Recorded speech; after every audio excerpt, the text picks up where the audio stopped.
What should we do now? I slowly approached her. We were so close that our breaths touched.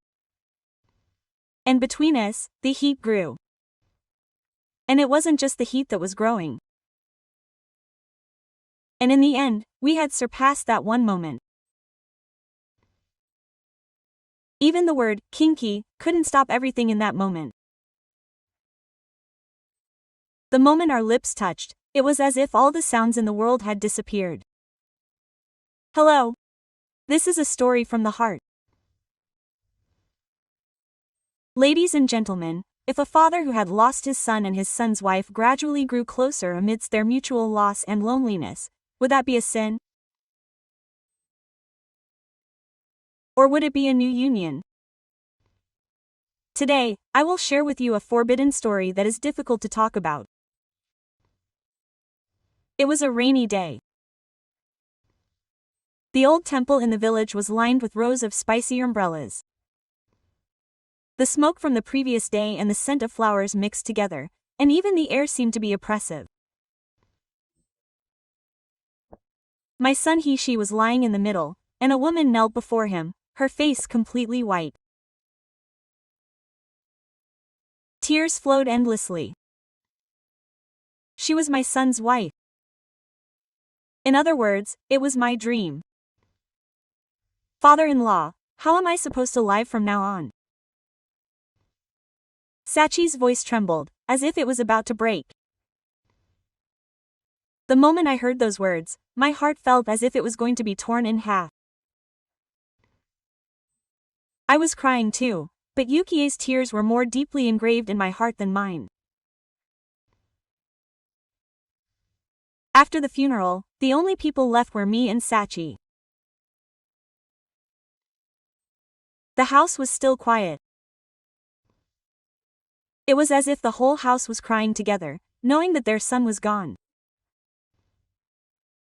That night, I was drinking alone. Sachi, who was sitting across from me, was still in her wedding dress, hugging a photo.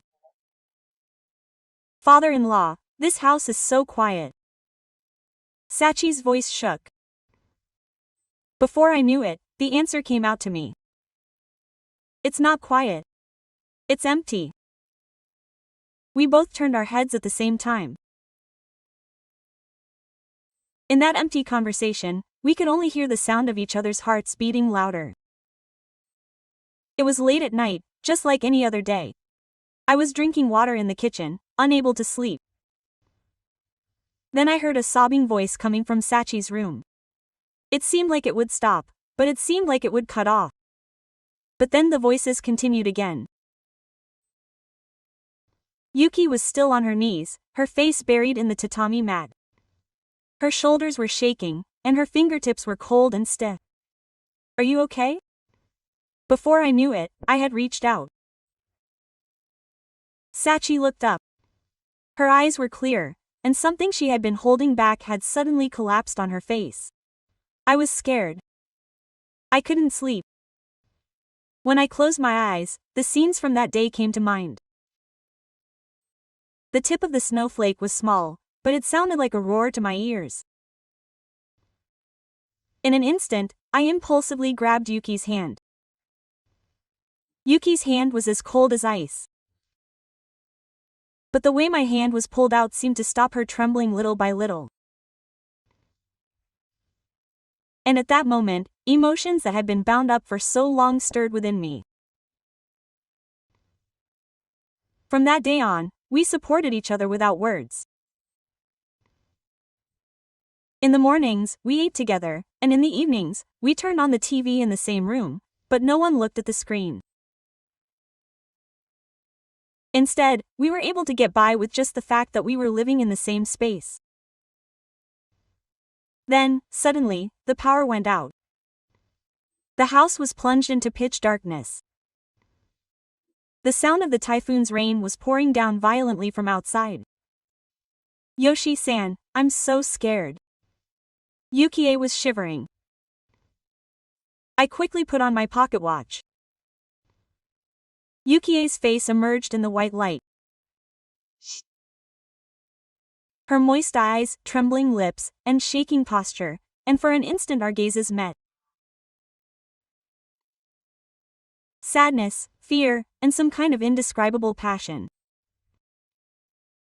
It was only for a moment, but the feeling was too deep. I quickly looked away. I bowed my head to Yukie and held her hand tightly. But that day had come. The small touch of hands gradually turned into long breaths, and we already knew that the comforting feeling in the air had begun to seep in even more passionately.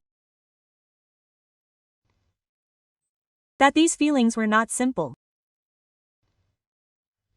But no one could say them out loud first. Because they were words that should never be spoken between a father who had lost a son and a wife who had lost a husband. They were too dangerous and passionate. After the 49th block of my son passed, more words flowed out. Time passed, but the atmosphere in the house did not change. The Hishi in the Buddhist altar was always smiling, but that smile only made those of us left behind suffer more. Sachi was still by my side. Because she couldn't live alone. Or rather, maybe I was afraid to leave her alone and couldn't let go of her. People gossiped behind her back. Why would a daughter-in-law stay at her father-in-law's house? She was still young, so she should make a new start. But we tried hard to ignore those words.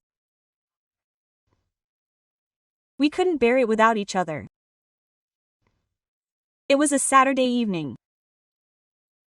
It wasn't raining, but the house was damp and closed up. We sat around Sachi for dinner, but the snow barely made a dent. Is it not to your taste? I asked quietly. Yuki shook her head. No, it wasn't. It was just hard to eat. In an instant, tears welled up and Yuki's eyes fell. Drops of water spread onto her chopsticks. My heart broke at that one drop. I casually reached out my hand and covered the child in Sachi's hand. Sachi flinched for a moment, as if surprised, but didn't shake my hand off right away. Rather, she shook her body a little and seemed to surrender to the touch of my hand. I'm sorry. I couldn't do better. At that moment, Sachi raised her face and looked straight into my face. Her gaze was so complex that words can't describe it. Gratitude and sadness. And deep within it, another emotion was hidden. That night, unable to sleep, I sat on the veranda in the garden. The only sound outside the window was the sound of insects. Snow was approaching softly. She was still wearing a thin yukata, and her hair was flowing down her shoulders.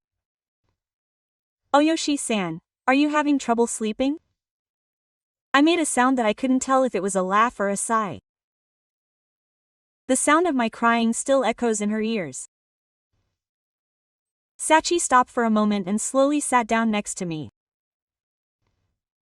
Her body temperature felt unfamiliar and dangerous from so close. For a while, we sat in silence, each staring at a different place. Then, Ii suddenly spoke.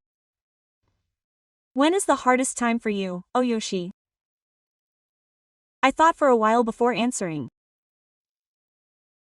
When you wake up every morning, you feel the pain of not having your son.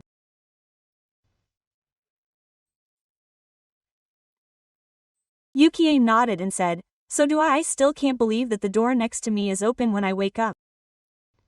Yukie's eyes welled up with tears again. And at that moment, I impulsively hugged Yukie. Don't cry anymore. Please. Yukie trembled in my arms. Was that trembling because of sadness? Or was it because of some other emotion we both knew? Time passed slowly. Yukie in my arms didn't cry. And then Yukie's face slowly raised her head and moved away from my shoulder. Our eyes met the trees. Our breathing became closer. For a moment, we were standing on the church line. I knew I shouldn't cross it. When I thought of my son, I knew I could never do that. But at the same time, I was afraid that if I lost Yukie, I would never be able to stand up again. At that moment, Yukie looked away first.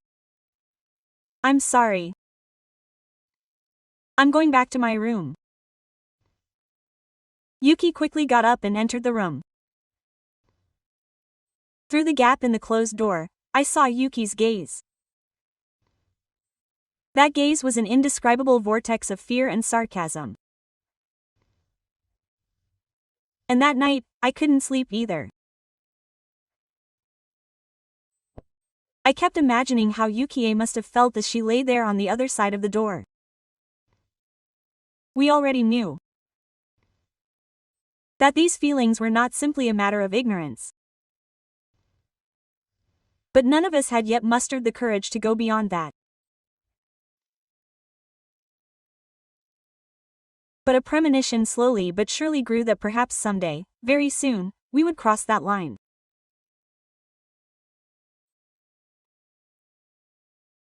Since that day, we avoided each other, yet grew ever closer. In the mornings, we exchanged only brief greetings, and in the evenings, we tried not to look each other in the eye. But as long as we were under the same energy, our gazes and breaths inevitably overlapped. One day, while I was tending to the plants in the garden, Yukie came up from behind and silently offered me a large cup of tea. Her hands were so close that they could almost touch. At that moment, I felt my heart beating twice as fast. She bowed her head to Yuki again, but I could clearly see that her face was flushed red. We stood there for a while with a cup of tea between us without saying a word. It was a short moment, but it felt too long and hot. In the evening, Sachi was preparing dinner. Her hands gripping the knife looked unusually delicate. I spoke to her while wandering around the sink. If it's too hard, you don't have to do it. Sachi paused for a moment and then smiled quietly. It'll be okay because O-san is here. Those words sent ripples through my heart. It'll be okay because O-san is here. Was it comfort? Was it a confession? Or was it both? That night, the rain fell again. Sachi, who had been looking outside, slowly opened her mouth. "Oh-san, have you heard the rumors people are saying?" I nodded. "It must be about why I'm still in this house." Sachi smiled bitterly. "Everyone will either feel sorry for me or talk about me behind my back." There was silence for a while. Then Sachi continued in a very small voice. "But it's strange. I don't care at all about what those people say. I'm just okay because you're here." Those words, like a confession to Yuki, made my chest tighten as if I couldn't breathe. At that moment, I felt the last of the kinky walls inside me slowly crumbling. As night fell, we sat in the same room. The TV was on, but I didn't look at anyone's screen. Yuki touched my shoulder. It was so light, but so clear that I turned my head while catching my breath. Yuki also slowly looked at me. The moment our eyes met, it felt like time had stopped. There was only a few steps between us. I knew very well that the moment we crossed that line, there was no going back. Sachi looked away first and whispered, "Kogi-san, I shouldn't be shaking like this." Her voice didn't sound like a rejection, but more like a plea to grab onto herself. I couldn't answer. I just reached out and gently touched the back of Yoshiki's hand. Yuki's body trembled for a moment.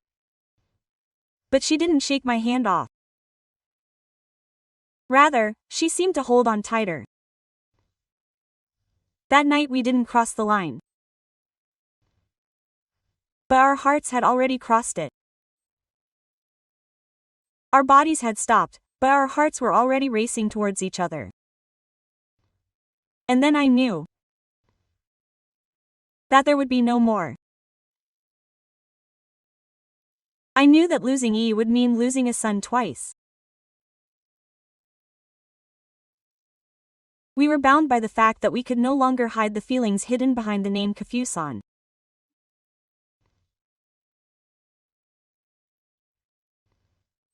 Between sin and forgiveness, between fear and guilt, in a wind that we could no longer escape from. That night the wind blew even harder than before. The windows rattled, and the sound of the wind echoed throughout every corner of the house. I sat at my desk, but I couldn't take in a single word in front of me. All I could think of was Yuki's face and voice. After a while, the door opened softly. Sachi peeked her face through the gap and then quietly entered. "Kozan, the wind is so strong that I can't sleep." Yuki sat quietly next to me, without any anxiety. Her body heat was transmitted through her thin kimono. The air in the house, which had been cold and shivering just a moment ago, suddenly became so hot that it was uncomfortable. We didn't say anything for a while. The only sound was the wind beating violently against the window. At that moment, Yukie slowly raised her head. Her trembling eyes caught my gaze. "Kogi-san, why am I like this?" When I look at Kogi-san, my heart becomes restless and I can't help but sway. Her voice was wet with tears, but there was definitely a hidden passion in it. Instead of answering, I wrapped my arms around Yukie. At that moment, Yukie looked at me and quietly closed her eyes. As if accepting her fate, I slowly but surely approached her. We became so close that we could almost hear each other's breaths. And in the end, we overcame that one battle. The moment our lips touched, it was as if all the sounds in the world had disappeared. The sound of the wind, the ticking of the clock, and even the fear within us all disappeared for that brief moment. All that remained was the sound of our hearts blazing hotly. I don't know how much time had passed. When we returned, we were already too close to each other. Like crossing a river from which there was no going back, we had reached the point of no return. Yukie said, wiping away tears. "What should we do now?" I couldn't answer. We just held Yuki tightly in our arms, sharing a heart-stopping silence. At that moment, we realized that this love could not be revealed to the world. No one would understand. But at the same time, this love was what kept us alive. The next morning, the sunlight shone into the veranda. We sat at the dining table, quietly pouring tea. Yesterday felt like a distant dream, but the way we looked at each other had definitely changed. It was no longer the look of a dream. We were looking at each other, one as a woman and the other as a man. But the reality was different. People's gazes were still tight on us, and we could not tell anyone about our feelings. Yukie said in a small voice, Koi-san, no, what should I call you now? I am scared, but I do not regret it. I reached out and covered Yukie's hand. Then, slowly but firmly, I parted it. I have not made it public either. I will bear this burden. We sat there, looking at each other. The wind continued to blow outside the house, but strangely enough, the sound no longer frightened me. Days passed, as if no matter how much the world shook, we could endure it as long as we were together. A subtle change had taken place between us that was indescribable in words. Even the morning greetings and the time we spent eating dinner together felt different from the outside world. Guilt and happiness were intertwined in a complex way. That afternoon, I was reading the newspaper by the veranda. I saw Sachi watering the flowers in the garden. Yuki's white kimono fluttered among the light purple flowers. The sight was so beautiful that it squeezed my heart.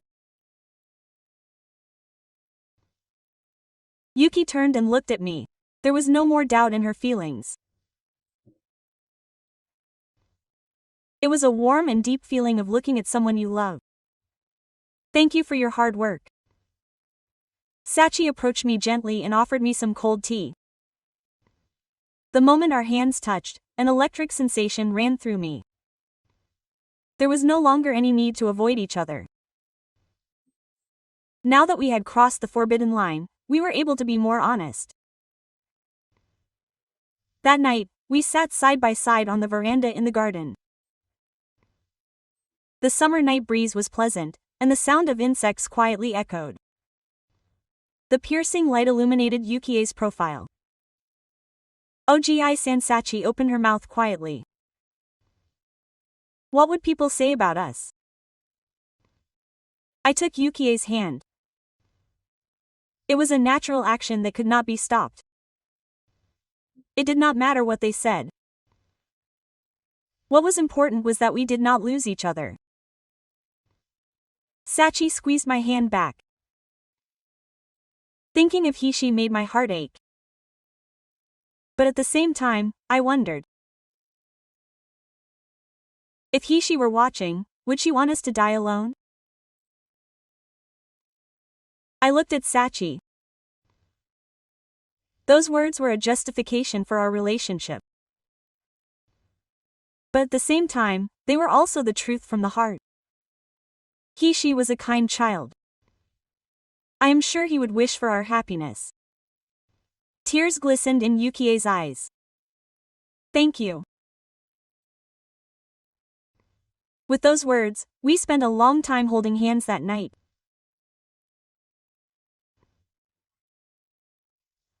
Looking at each other and feeling each other's warmth, there was no need to hide or be embarrassed anymore.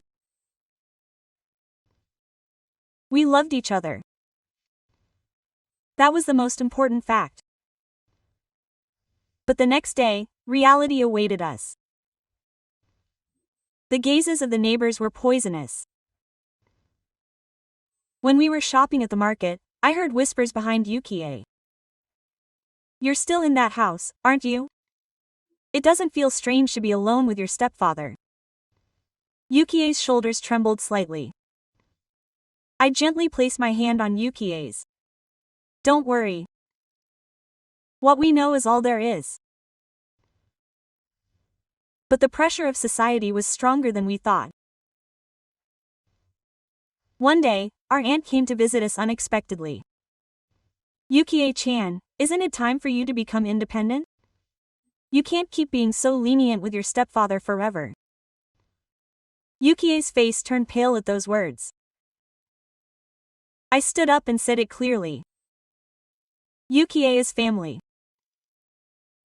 There's nothing wrong with her being here. My aunt looked at me with a surprised expression. Perhaps she sensed something when she saw me brushing Yukie's shoulders with such a strong tone. After my aunt left, Yukie cried in my arms.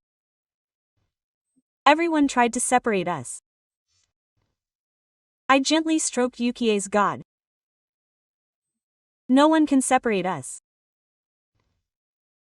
Our love doesn't need anyone's permission. That night we met again and again. To be together no matter what difficulties there are, to continue loving each other even if the world doesn't understand us, is love that transcends common sense. Our love was exactly that. Weeks passed after that. People's gazes were still harsh and the rumors were unbearable. But our bond grew deeper. Waking up in the morning and seeing Yukie's face, eating meals together, sleeping under the same roof at night. All of these were precious happiness to me. One evening, I was selecting plants in the garden. Yukie approached me from behind and gently leaned against my back. I no longer had to worry about what others thought. In this house, we were free. Thank you for your hard work. Yukie's warm voice rang in my ears. I turned around and hugged Yukie. The garden quietly watched over us. At that moment, a voice came from beyond the gate. Excuse me. An unknown middle-aged man was standing there. I left Yukie and headed for the gate. Yes, what is it? The man looked a little troubled. In fact, I had been consulted by neighbors, and the man was the chairman of the neighborhood association.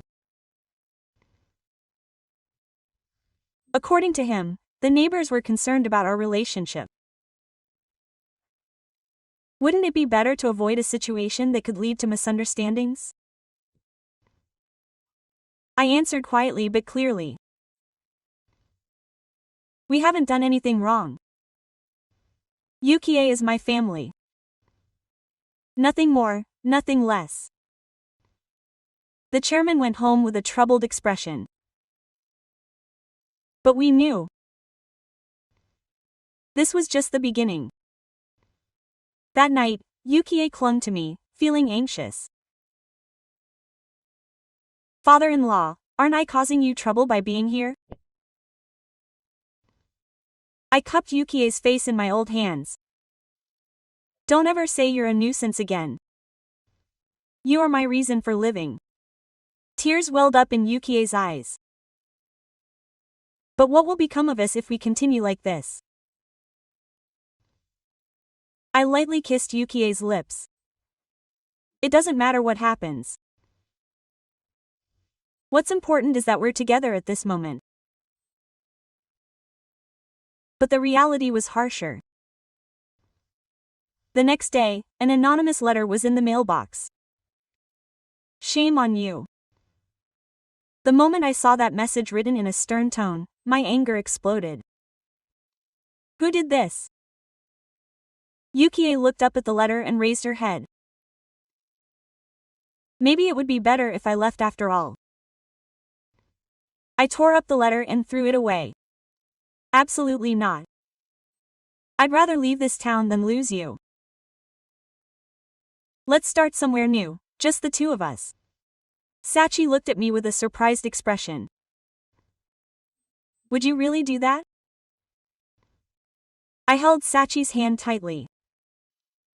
I would do anything for you. No, for us. That night we talked seriously about moving. Starting a new life in a faraway town. There, we would live as just a married couple. A free place where no one knew about the past. Sachi hesitated at first. But leaving your hometown? I laughed. Hometown is not a place. My hometown is where you are. Yukie buried her face in my chest, shedding tears. Thank you. I'd go anywhere with you too. Our decision was made. Leaving this town and starting a new life, giving up everything for love. That was our choice. And I had no regrets about that choice. Sometimes it requires great sacrifices. But if it's true love, even those sacrifices can be returned to happiness. Preparations for the move began. Leaving the house we had lived in for so many years wasn't easy. But I thought I could overcome any hardship if it meant being with Yukie. As I sorted through my belongings, many memories came flooding back. Memories of Hishi playing in this room as a child. The tree that first fell on Yukie. And the sad days when I lost Hishi. All of these were part of our love story. One day, while I was packing, I came across an old album. It was a photo of Yukie and Hishi's wedding. The happy smiles on their faces made my heart ache. Yukie was also staring at the photo. Kogi-san, are we wrong? I put my arm around Yukie's shoulders. Maybe we were wrong. But we had no choice. Lose each other or choose love. We chose love. Yukie nodded. Hishi would surely understand. She would want us to be happy. That night we spent our last night in this house. Sitting on the veranda in the garden, gazing at the moon, we knew that tomorrow would be the start of a new life in a new town. There would be difficulties. But together, we could overcome them. That's what I believed. Yukie held my hand. I'm so glad I met you. Even though it was through a stalemate, now as a woman, I held Yuki's hand in return. I couldn't live without you. You are my salvation. The next morning, the movers arrived. The sound of luggage being carried out echoed through the house. The neighbors were watching us from a distance. I could hear them gossiping. But I didn't care. We were heading towards a new life. Before getting into the car, I looked back once. A place filled with memories of many years. And where my love for Saki began. Goodbye. Thank you. I looked at Yuki with tears streaming down my face as I gazed at the house. Let's go. Our new life awaits. The car started moving quietly. Leaving our hometown in Shiro, our journey of love truly began with hope ahead. Our new town was a quiet place near the sea. We rented a small house and started living together, just the two of us. Here, we were a married couple. No one knew about our past. We embraced Yuki in our new home on our first night as two people who simply loved each other. There was no need to hide it anymore. There was no need to feel guilty anymore. Here, we were free. Yuki's tears were now tears of joy. We were finally able to be our true selves. I shed tears too. We lived like a real couple. In the mornings, we would wake up together and take walks by the sea. During the day, we grew vegetables in our small garden. At night, we would sit on the veranda and drink tea while gazing at the stars. It was an ordinary but happy day. There was a gentle smile on Yuki's face that I had never seen before. We learned the joy of loving purely, without being bound by guilt or fear. I too was able to start my life again. The sadness of losing our son will never completely disappear. But having Sachi with us allowed me to live with that sadness. One day, we found out that Sachi was pregnant. The fruit of our love was growing in Yukie's belly. When I heard the news, I was speechless. A complex mix of joy and anxiety. Yukie was also confused at first. But soon she was filled with the joy of a mother. Father-in-law, it's our child. Yukie's words warmed my heart. That's right. It's our child. A miraculous existence born of love. As the pregnancy progressed, Yukie became more beautiful. A mother's glow enveloped her. Every day I put my hand on Yukie's belly and felt the baby grow. It was as if the little life was proving our love. The neighbors also congratulated us on our happiness. They all watched over us with heartfelt smiles. Here we were just an ordinary couple. An ordinary couple who loved each other and had a child. Yukie gave me 3 hands. In the car as we hurried to the hospital, Yukie held my hand. Don't be scared. Because you're here. I held Yukie's hand back. It's okay. We can get through this. After a long time, the baby was finally born. It was a little boy. When I first held the baby in my arms, I couldn't stop crying. He had an adorable face similar to Hishi. But he also inherited Yukie's kindness. He was a miraculous being, the embodiment of our love. Yukie also had a happy smile on his tired face. Thank you. I kissed Yukie for loving me. Thank you. After my new life, we named our son Hamer, which means hope.